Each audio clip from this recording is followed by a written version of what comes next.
Hello, gorgeous. Are you ready to come visit my house for my nephew's birthday party? Remember to prepare a present for him, and most importantly, dress well. I want everyone to admire me for having such a wonderful and beautiful girlfriend like you. Hi, baby. I've prepared a present for your nephew, but I'm very worried. What if your family doesn't like me? Don't worry, I'm sure everyone will love you. You are very beautiful. Trust me, you'll be the highlight of the party. You're the looks, and I'm the brains in the relationship. That's how it works. So, you're saying you're only with me because of my looks? Basically, I mean, What, so if I didn't have my looks, you wouldn't be with me? well, maybe. I don't mean anything by that. But you just got looks and nothing else, and that's what makes me proud. Every time I go out on the street with you, other men look at you and admire me because I have you. It always gives me a sense of victory and pride. No, you love me for me, right? Babe, I'm just teasing. Of course I love you for you. I mean, what if I were really fat? Or had acne spots and pitted scars or freckles? Would you still want to marry me? Oh, no, honey. I am such a wonderful, successful, and handsome man, so my wife must be beautiful and fancy too. I would definitely never date someone the size of a whale, let alone marry. And you seem to have gained a bit of weight lately. Maybe you should hit the gym to prepare for our wedding. I want you to stay sexy and slim. What? Are you kidding? I didn't realize I had gained weight. I guess I just feel like you only care about my looks, not who I am as a person. Come on, Chris, don't be ridiculous. Of course I care about who you are. But let's be real. Physical attraction is important in a relationship. And I want to be with someone who takes care of themselves and looks good. I understand that, but when you said you wouldn't marry someone the size of a whale, it really made me feel insecure. I can't stop thinking about it. And I'm scared that you'll leave me if I gain weight or if I don't look as good as I used to. Oh, Chris, I'm sorry. I didn't mean it like that. I love you for who you are, not just your looks. I think you're beautiful no matter what. But what if I'm not beautiful anymore? What if I'm not the same person you fell in love with? You'll always be the same person to me, Chris. And even if you do gain weight or your appearance changes, it won't change how I feel about you. Okay, I'll try to believe you. Trust me, baby. I love you more than anything in this world.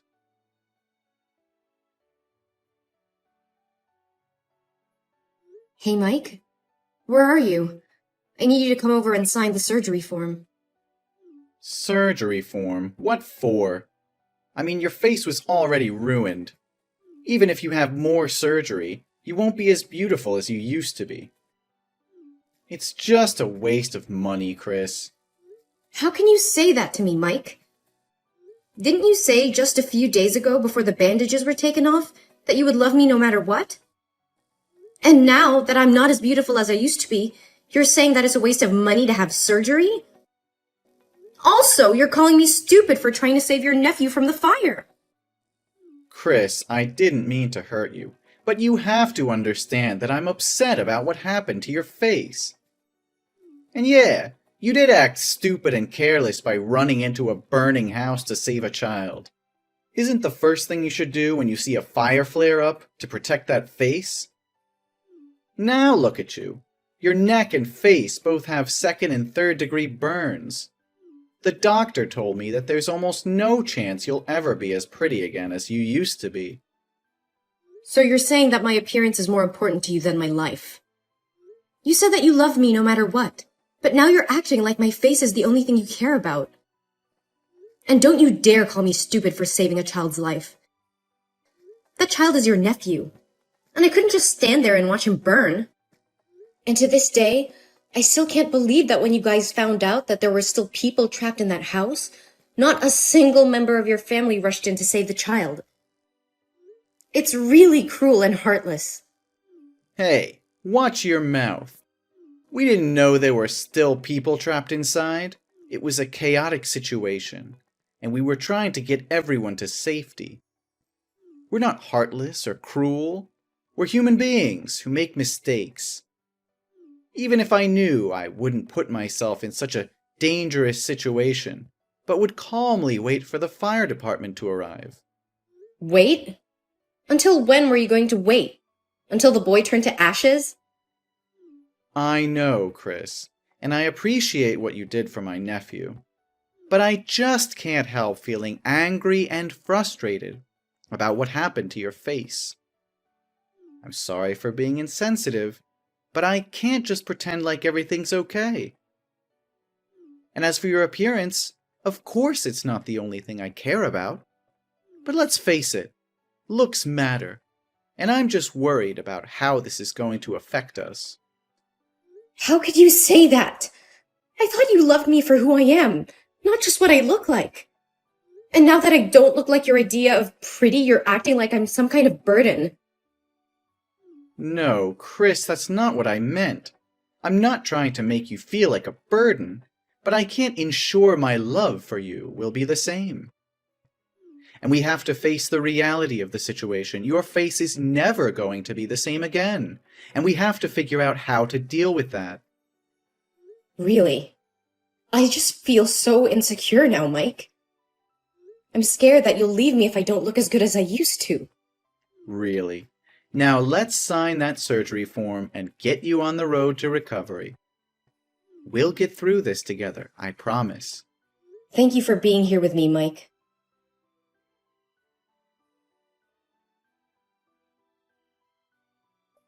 Hi, Chris. I wanted to check in since you missed your psychotherapy appointment today. The therapist didn't see you, and she said you weren't picking up your phone, so I'm just texting to see if you're okay.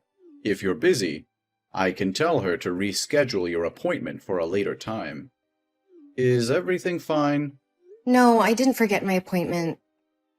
It's just, I didn't want to go out in public because of my burned face. I feel ugly and disgusting and don't dare to face people. Even if I can't see myself in the mirror now, how can I have the courage to go out into the street? I understand how you feel, Chris. In that case, let's have an online therapy session today, and I'll be your special therapist. How are you feeling today? Did you seriously just ask me how I feel? My face is burnt to a crisp. I look like I'm wearing a Halloween mask. 24/7. It's a nightmare. I understand how difficult this is for you. It's tough to imagine what you're going through. No, you can never understand me. Whenever I go out, I have to wear sunglasses and cover my face with a mask, and people treat me differently. If I forget to wear it, people will look at me with pity and stay away, and children will point at my face and call me a monster. I know this might sound horrible to hear, but there are many things to be grateful for. Such as? I lost my job because they told me my face scares customers away, and they said that working in the beauty industry isn't as ugly as this. My dog barks at me every time she sees me. My friends don't recognize me, and whenever I want to meet them, they always find excuses to refuse me. And to top it all off, my fiancé doesn't want me anymore. You'll never know how upset I am. But you're alive. It's not everything, but it's a start. Yeah, that's not really saying a lot. Look, maybe your fiancé just needs some time to get used to your new look. Your fiancé may need some time to get used to your new look, and it could also be that the side effects of your medication are making you more sensitive. No, my fiancé doesn't love me anymore. I can tell by his actions recently. He always avoids me and doesn't cuddle me like he used to. Look at me. I'm hideous. Chris, what makes a person beautiful is who she is on the inside. And to me, you are the most beautiful, bravest, strongest, and most admirable girl in the world. You used your body to shield a child from burns without a moment's hesitation. That's an incredible act of courage and kindness. But no one said I did the same thing as you. They blamed me for being too careless, stupid, and rash. At that time, I didn't have time to think. I reacted because I didn't want the child hurt, so I rushed out to help him. I can't imagine how miserable his life would be if he got burned like this. If I don't do something, I will live my life in regret. Exactly. And that's what makes you so beautiful. You're a kind and selfless person. And if your fiancé can't see that, then maybe it's best not to marry him. Thank you, Doctor. I feel a bit better now. I'm glad to hear that, Chris.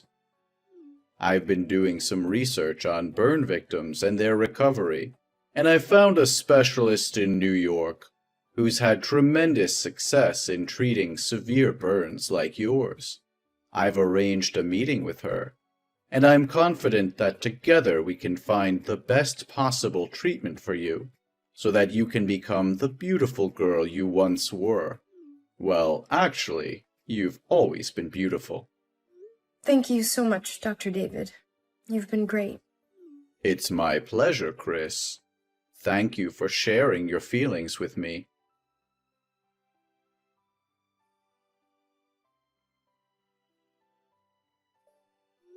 It's late, Mike. Where are you now? My buddy John is having a basketball match tonight. I'm gonna go down there to watch with the guys. Oh, I love basketball. Send me the location and I will come join you guys. I'll get ready right now. No, baby. This is like a guys-only thing. Really, just stay at home. What's happening? You always bring me to gatherings with your friends. But things have changed. What changed? We still love each other, don't we? Your face, Chris. It's not what it used to be. Oh, you know what I mean. Are you embarrassed? If you're embarrassed, you can tell me you know. I mean, we haven't talked properly in over 4 months. You hardly even look at me anymore. You haven't slept on the same bed with me, and I'm starting to think that you don't want to marry me anymore. All right. You want to know the truth? Yes, I'm embarrassed, and I'm sick of pretending to be happy in this relationship. I mean, look at you. You're disgusting. I try my best to act like normal, but I can't. It looks like somebody took a cheese grater and just let loose on your face. And marry you? Are you kidding me? Who would want to marry you right now? God, you look like Freddy Krueger. What are you saying? I'm saying I'm breaking up with you. All right? I'm sorry, but your face puts me off. How could you say such things to me? Don't you know how much I love you? Don't you remember all the good times we've had together? Of course I remember the good times, Chris. But those times are gone now. Things have changed, and I can't keep pretending that everything is okay. I'm just being honest with you as you ask. And the truth isn't always easy to hear, Chris. So you're just going to throw everything away because of the way I look? You're going to break up with me because of something that's beyond my control? It's not just about the way you look, Chris. It's about the fact that I can't be with someone who I'm not attracted to. It's about the fact that I can't keep pretending to be happy when I'm not. I'm sorry, Chris, but I can't do this anymore. And you could have avoided this if you hadn't intended to be such a heroine. No, Mike. I'm not trying to be anyone. I'm just trying not to live in sin and regret for the rest of my life for standing on the sidelines while watching someone die. So what? Do you hope my family will feel grateful to you and consider you as a benefactor? Let me tell you, the other day after visiting you from the hospital, my family wouldn't allow me to marry you anymore because they said your face was too scary. and they didn't want the neighbors to talk about it. My nephew cried when he saw you, didn't he? He told me that you're a monster. Whoa, that really hurts. You could have told me this before, Mike. Instead, you strung me along, pretending everything was okay. How could you be so heartless? You gave me hope, but in the end, you were the one who extinguished my hope. Yes, whatever you want. I just want to say that I'm breaking up with you, and you should move out of the house before I come back. No, Mike, you're wrong. I'm the one who's breaking up with you. What? You're breaking up with me? You should be begging and holding me back. Yes, I am. I can't be with someone who is so shallow and cruel. You're willing to throw away a 4-year relationship because of something that is beyond my control? And then you insult me and my appearance, saying such hurtful things? I can't be with someone who treats me like that. You're not being fair, Chris. I didn't mean to hurt you. I'm just being honest with you. Honesty is one thing, Mike, but there's no excuse for being cruel. You could have expressed your concerns in a much kinder and more constructive way, but instead, you chose to insult me and my appearance. That's not something I can forgive or forget easily. And one more thing. You're making a mistake here, Mike. You are the one who needs to move out, not me. What? You're kicking me out of my own home? This isn't your home, Mike. I paid for it before we even started dating. And since you clearly have no respect for me or my feelings, I think it's best if you leave. Fine, I'll leave. But don't think you can just kick me out and forget about me. You'll surely regret not begging me to stay there. No one will date you anymore. I'm not trying to forget about you, Mike. But I can't stay in a relationship where I'm constantly being insulted and degraded. It's not healthy for either of us. Oh, so now you're the one who's concerned about our health? That's rich. I just want us both to be able to move on and find happiness in our own lives. And if that means we have to part ways, then so be it. I deserve someone who loves me for who I am, not just for my appearance. Good luck finding someone who can love that face of yours. I don't need your luck, Mike. I have faith that I'll find someone who can appreciate me for who I am, not just for my looks. And as for you, I hope you find happiness too, but it won't be with me.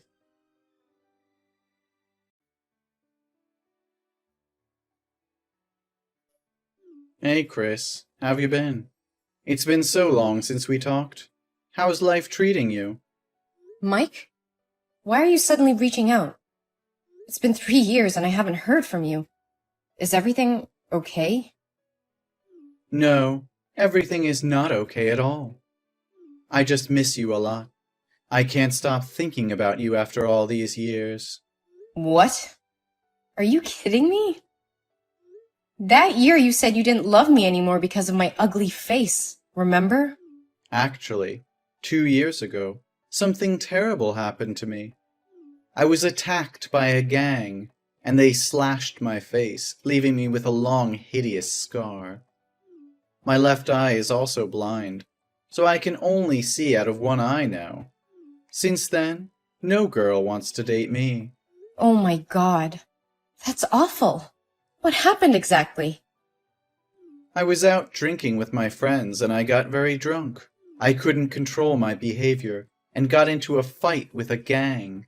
They did this to me. My family spent all their money on my treatment, but it hasn't helped much. I miss you so much, Chris. I think we're a good match now.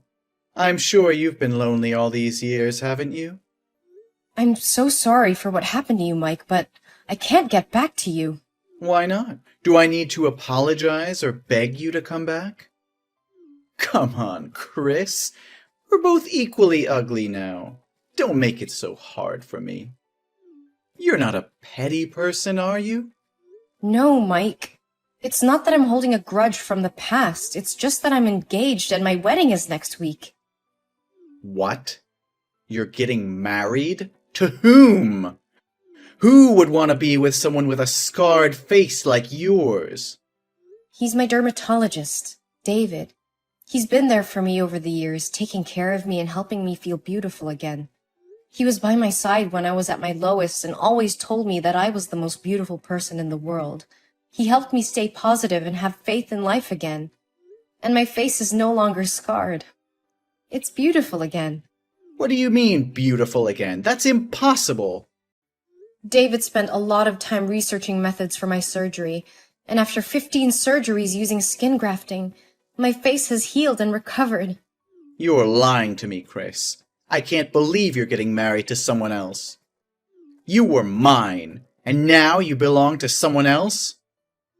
Mike, please calm down. I'm sorry, but I can't change how I feel. It's been years since we broke up, and I've moved on. How could you do this to me? After everything we've been through, you just throw me away like garbage? I didn't throw you away, Mike. You chose to end things between us. And now I've found someone who loves me for who I am, scarred or not. I can't believe this is happening to me. You're supposed to be mine. I'm the only one who truly understands you. That's not true, Mike. David has been there for me through thick and thin. He accepts me for who I am and loves me unconditionally. And he's the one I want to spend the rest of my life with. You'll regret leaving me, Chris. You'll see that no one will love you like I did. Mike, please stop. Your words are hurtful and untrue. I wish you all the best, but I can't be with you anymore. You're lying. No, I'm not. I'm sorry, Mike, but I have to go now. Please take care of yourself. No, you can't just treat me like that. Why am I the only one who has to live a miserable life with such a disgusting face in the end? I believe someone will love you for who you really are, Mike. You should be optimistic. No, don't talk nonsense anymore. Come back to me right now.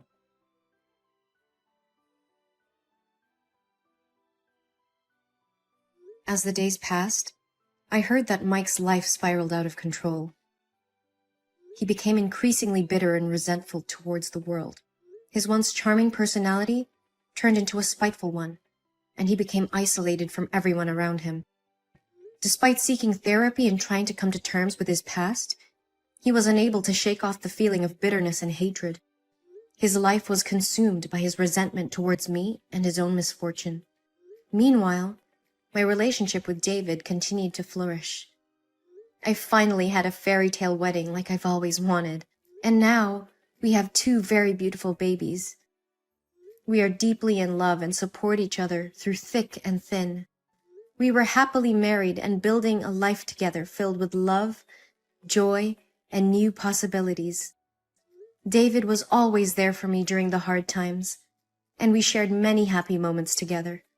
We often talk about their future and the family we hope to build, grateful for the chance we had to find each other and start a new chapter in our lives.